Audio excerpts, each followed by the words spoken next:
Good morning, everyone. Oh, that was amazing. Everyone's heads just rose up when I said that. I feel like something from a sci-fi movie here. Well, good morning, everyone, and welcome to tfm&a. My name's Richard Robinson. I'm with Google, and I'm going to spend a few moments with you this morning just talking a little around the future of digital. It's rather a grandiose title. And what do I mean by that? Well, I'm going to spend a little bit of time focusing around three key pillars that I see that are transforming the way that we act and we react, the way that we conduct business, the way that we consume content, and how important that is for us, both as individuals, but also as business people as well. So I'm going to try and cast the light on where we've been, where we are, and where we will be moving to, and try and give you some view into the future in terms of the way that digital not only has transformed our lives, but will continue to transform our lives. Probably spend 25 or so minutes talking to you around that, and then I'm very happy to open up for questions, so please feel free to ask me questions towards the end. So where do we start? As I said, there's three key pillars that I see that are fundamental for the way that technology and digital is changing. The first one is very much around pace. It's around acceleration. It's around the way that technology is really driving us forward and moving us forward. And it's really inspiring us as users of that technology. So we're almost in this wonderful situation where technology is driving me forward as a user, and then I'm expecting more from technology and digital to drive that forward. The second key pillar is around connectivity, because digital alone cannot drive without connectivity. Connectivity is the foundation of this. It's the building block of this. And then finally, I want to spend a little bit of time talking around and investigating the concept of digital becoming more human. It's becoming a people's web. It's about you and me as individuals. And for us marketeers, how can we then target us as individuals in a far more bespoke way, a far more personalized way, a way that has meaning to me rather than just a mass message to many people. So I'd like to start by getting everyone a little bit of interaction. Hands up, those in the room that know the connection between these two things. Okay, so there's probably about 60% of you. That's good. I can now understand the age of the group in the room.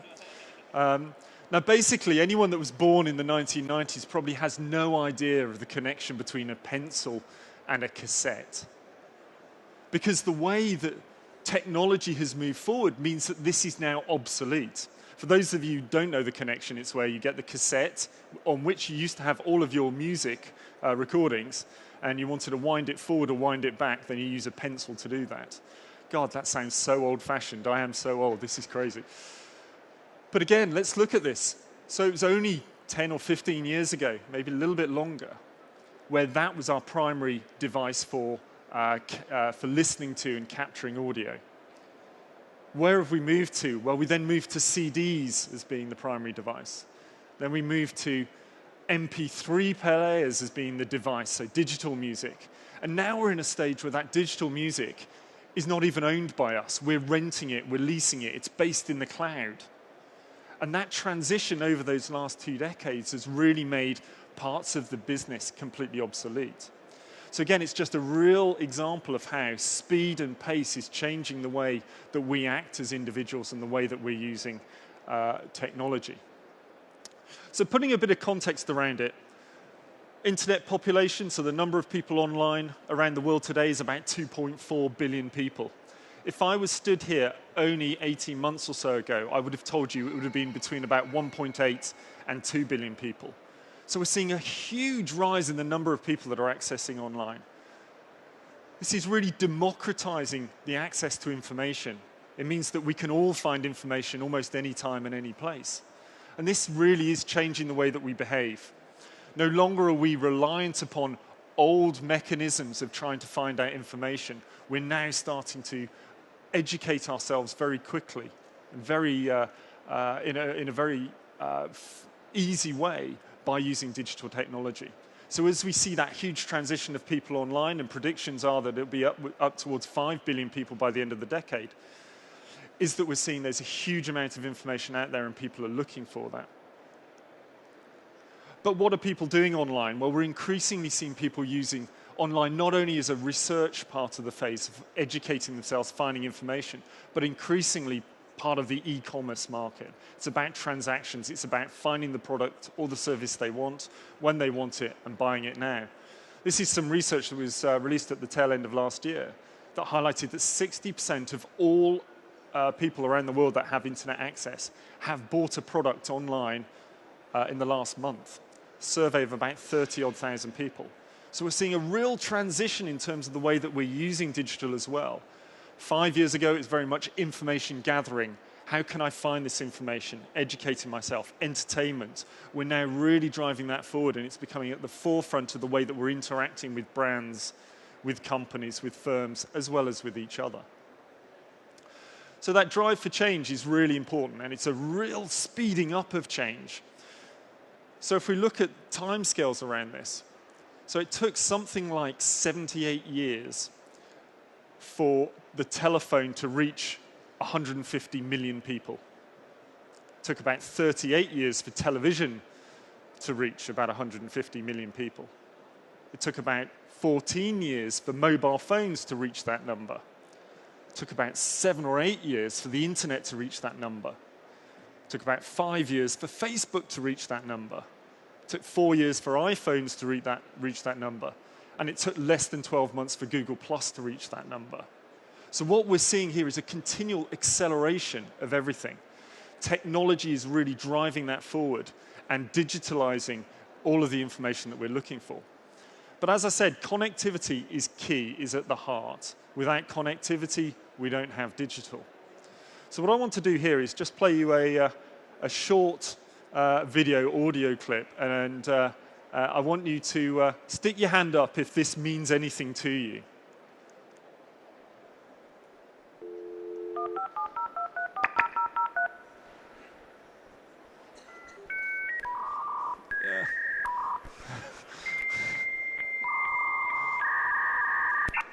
Fantastic. So there's a few more of you that recognize that to the pencil and the cassette. But it's only 10 or 15 years ago that dialing up was the way to access the internet. Do you remember the times that you used to say, I'm going to get onto the internet, I'm going to surf the internet, and you'd go and take yourself off into a different room. You'd then yell at the kids and tell them to get off the phone because you needed that phone line. And just think of where we are today, the transformation of the way that we're getting access to the internet.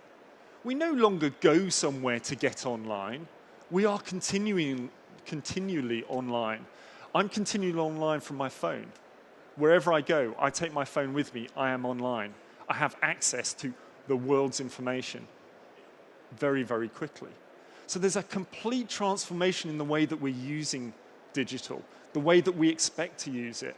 And as I said, as consumers, we're driving that use of technology, and we want more from it. As brands, we've got to fully understand that people are expecting that experience. They're expecting a consistency of high level of service and experience, whether they are consumers or business buyers, and through a digital channel. So it's really important to understand that.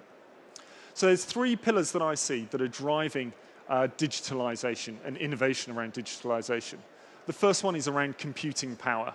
We're all very familiar with Moore's law, with computing processing power doubling every 18 months. And that has been tremendously important because now the mobile phone in my pocket is actually more powerful than the PC that I have sat at home that's covered in dust that I haven't turned on in a couple of years. So only a few years ago, you'd buy a piece of technology this size, and it's outdated today by a mobile phone that's in your pocket. The second key pillar is around storage. It's around the storage of content. Now, a phrase that I think that's really important to understand is that everybody and every company is now a media company. Just think about that. Think about the content that you are creating as individuals and as companies. As marketeers, it's really important to understand that content is still absolutely king, and you need to be able to develop the right content at the right time and get it to the right customers and prospects. But where is that being stored? Kreider's law tells us that the expense of storage decreases by half every 13 months. So we're seeing this explosion of storage capabilities. All of us are probably creating this content on a regular basis. How many people have created a video and uploaded it to YouTube or a video web sharing site? Yeah. Okay, so probably about half of you. I've got a 12-year-old son. He takes either his iPod Touch or my Android phone, hopefully my Android phone, and he's able to create a video very, very quickly. He's able to upload that onto YouTube, and that video has access, an audience of over 2.4 billion people. It's at no cost to him. It's very quick and easy to do.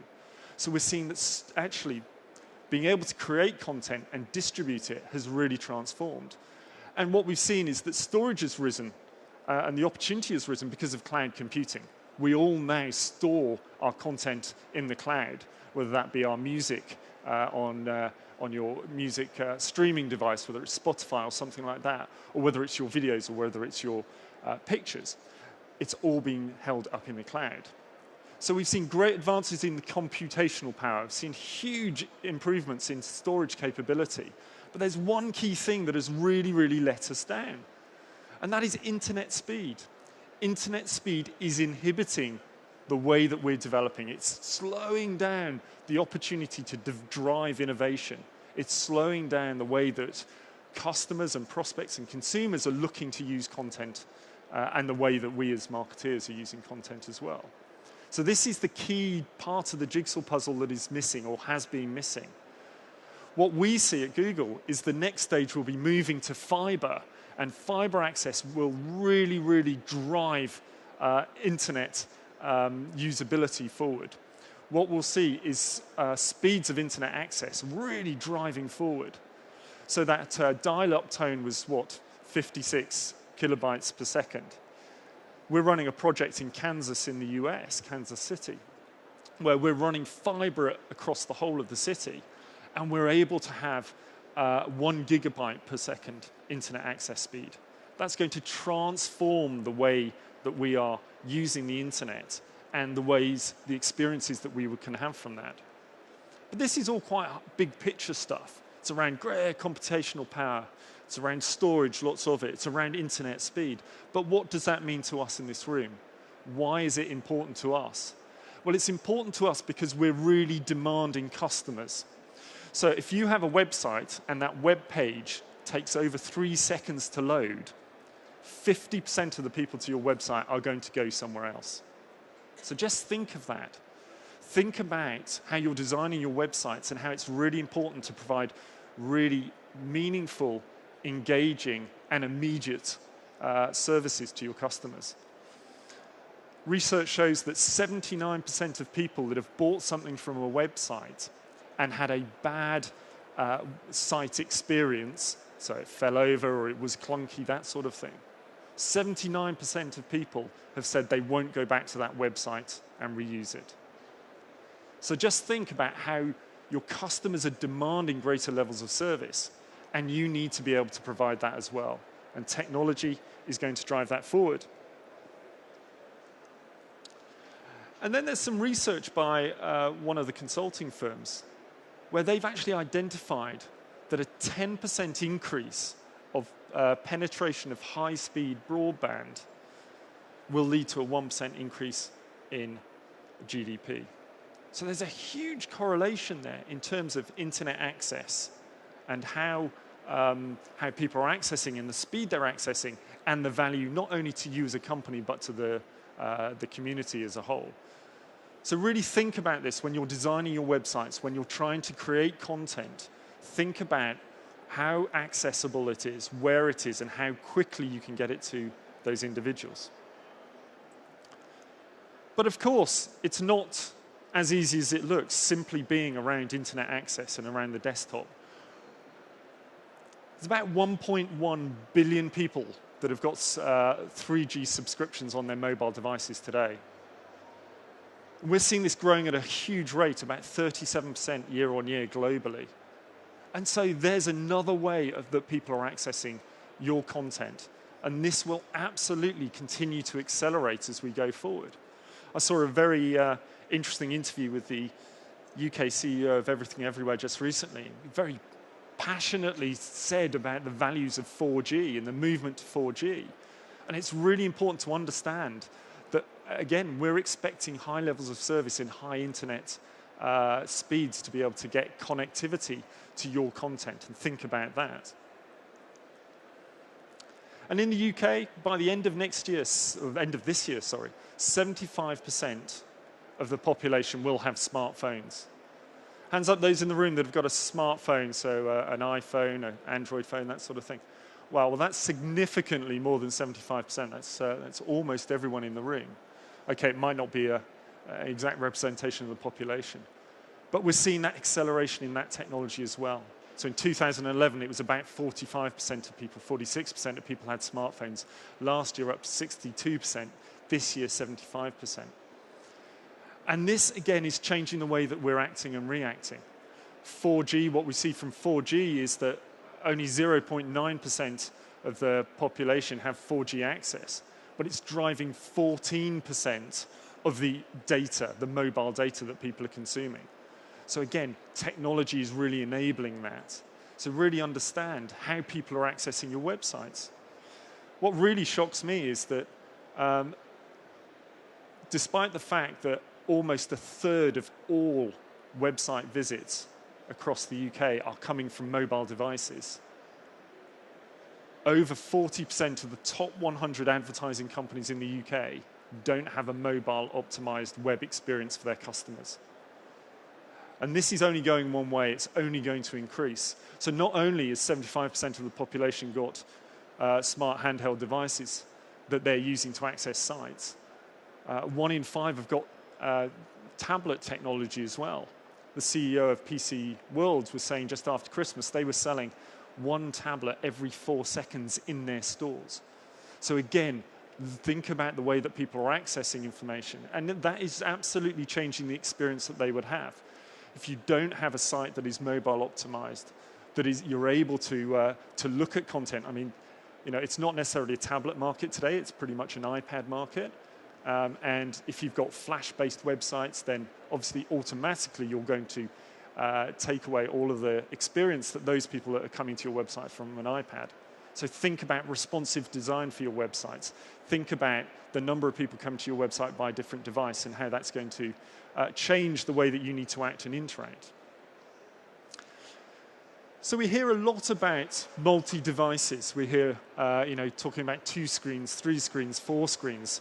I'll sit at home and I'm sat there on my Chromebook, and my wife sat there with her iPad, and my son sat over there with his iPod Touch, while we're all trying to pretend to watch the television as well. So there's all this interaction that's going on. But I want you to think about the next step, the next way that technology is developing, and the devices are changing. So no longer just think about a desktop, a laptop, a tablet, and a mobile phone. Think about the experience and what people are doing on that, but think about other devices that are going to be internet enabled. I've put in an example here of another device that will be and is increasingly internet enabled that you're probably not thinking of, and that's in the automotive sector. So last year, about 8 million cars were shipped with connected dashboards. So basically having technology in there that meant that your car was connected to the internet on an ongoing basis. By 2016, that'll be 40 million cars will have that. And of the people that are currently looking to buy cars, 70% are saying that they are significantly influenced in their purchase about whether that car will have internet connectivity. 50% are saying that they will be browsing the internet while in their cars. I'm really hoping they're not driving at the same time, or if they are, it's voice activated.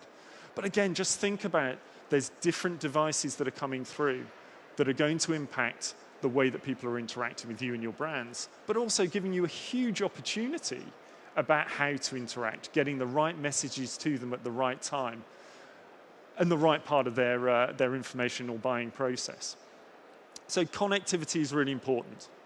The types of devices that people are using today and will be using in the future is important. So stay ahead of the game. Think about this. Understand what's going on. The final piece I just want to touch on is around human, or personal, or people, or you or me. It's about making the web more personal. It's about allowing digital to really enable that and really develop a really personal touch points with the customers and prospects that you're looking for. This is a screenshot from a film from 1982 called Blade Runner. I'm sure a few of you have seen it. Good movie, very sci-fi. I'm not sure if it's coming up on the screen very well, but what we can see there is a massive digital billboard. So in 1982, this was really forward-thinking. Digital billboards. Oh, wow, that's so cool. That will never happen. But obviously, by the 1990s, that was already happening. And it's already changing the way that we do it. I mean, you walk through a tube station today, and it's all digital playing at you. Well, that's great, but that's still pushing messages for you. What we're seeing is a real transformation in that digital can enable, is not only pushing messages for you, but understanding who you are, starting to put that into context of where you are, and then starting to be able to give you messages that are appropriate to you as an individual. I've got a short video here I want to show you that kind of highlights this in terms of some digital technology that's been rolling out in Japan.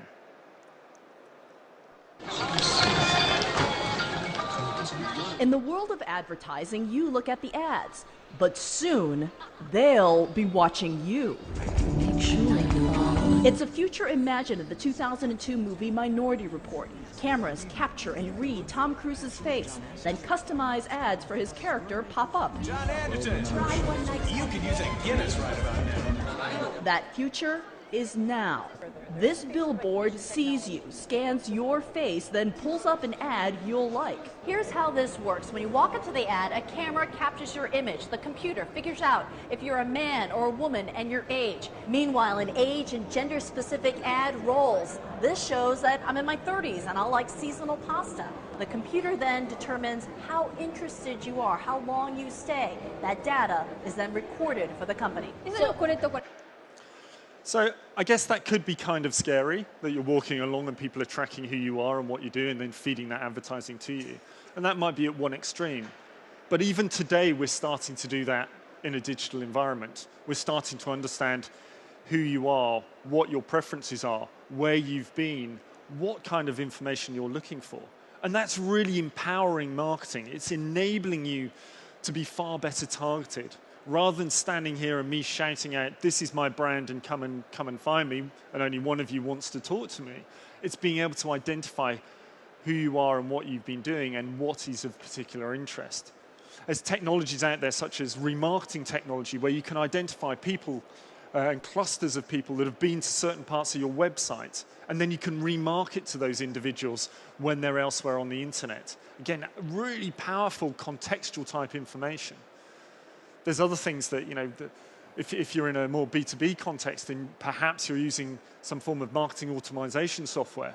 How powerful would it be for when somebody comes into that system for you, with you for the first time, that you're able to understand a bit more about them so you can then accelerate them through that process?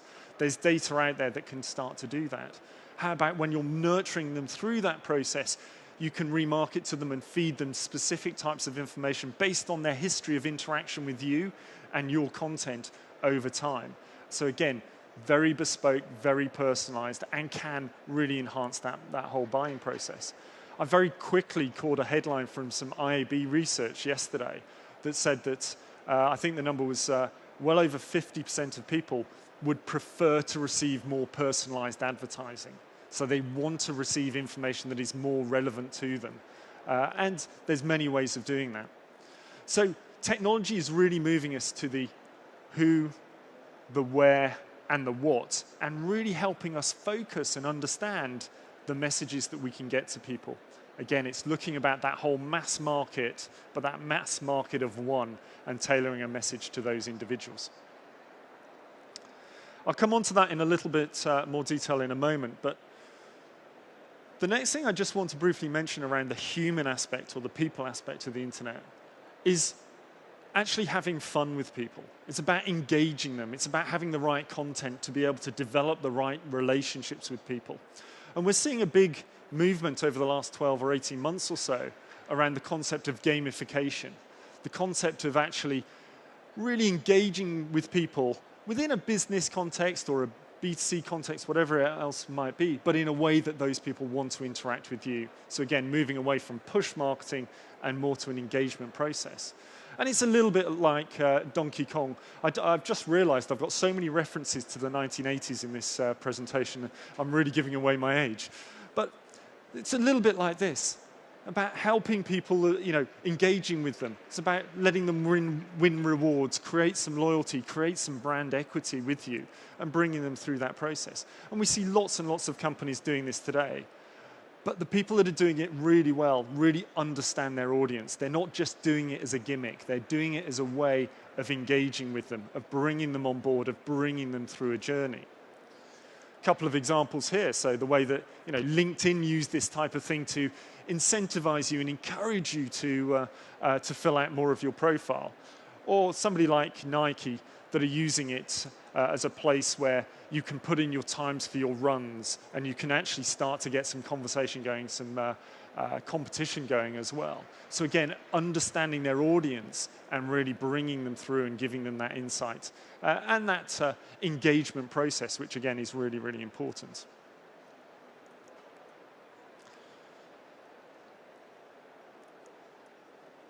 But what we're seeing is a change. So it's not only just in terms of who you are and what you're looking for. I would say that search and search marketing is a fantastic tool, a fantastic indicator of understanding what people's intent are.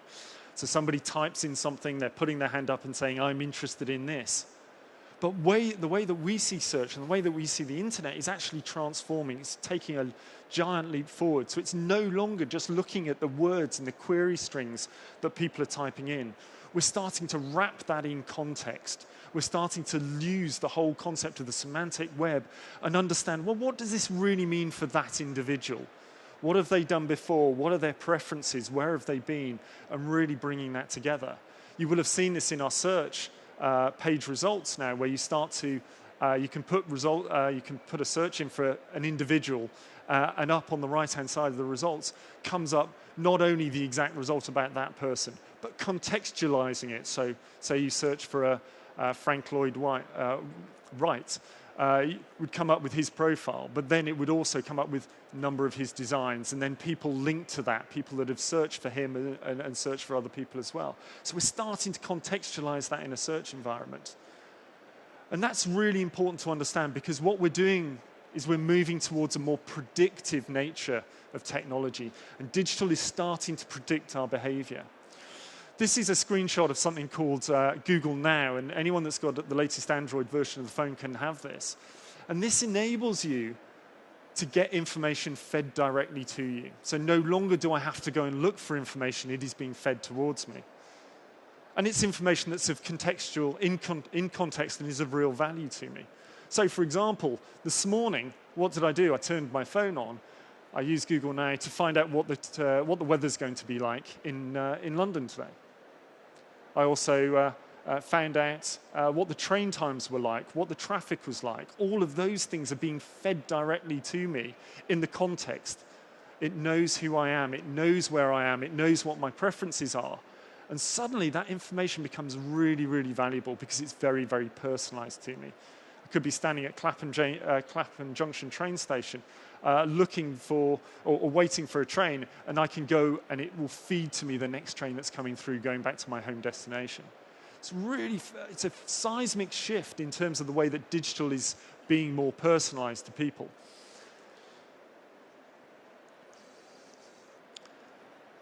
And again, that personalization is really important. It's about us being at the center of digital technology as individuals, and it's about me, it's about you. And what we're seeing is, again, is this transformation. I mentioned before the importance of mobile technology and how that is just driving user behavior today. But if we think of a mobile today as this, it will not be this in a few years' time. It will be a different device. We're working on a number of projects around this and around how the internet can become absolutely integral to you as an individual. I'm not suggesting chips in your brain or anything quite as sinister as that yet. But thinking about, well, what will that device look like? I'd like to just share with you a short video of a piece of technology that we've been developing called Google Glass that can really bring to life the way that you can act interactively with your contacts and your friends and your family just through a pair of glasses.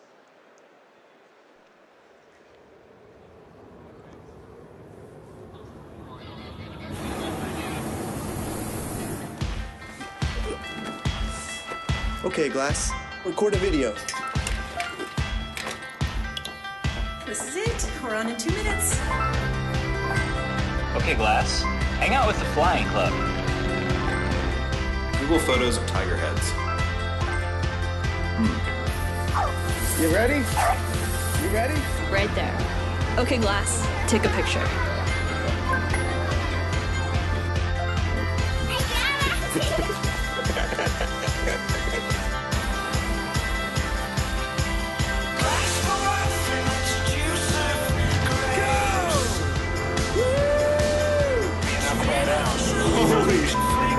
That is awesome.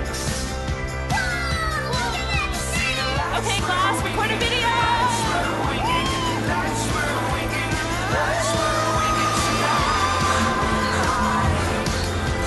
After this bridge, first exit.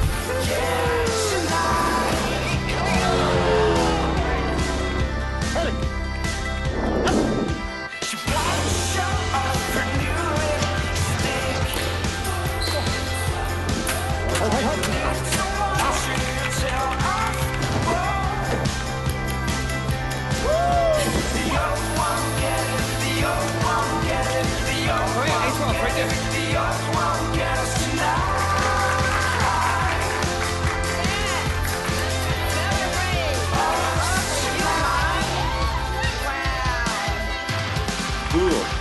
Stay delicious and Thai. อร่อย Google jellyfish.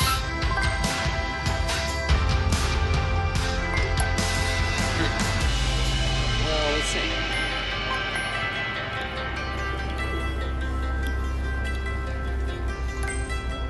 It's beautiful. So I think the power of that is phenomenal in terms of just on a pair of glasses. It's voice activated. You can capture pictures, you can take videos, you can share those videos.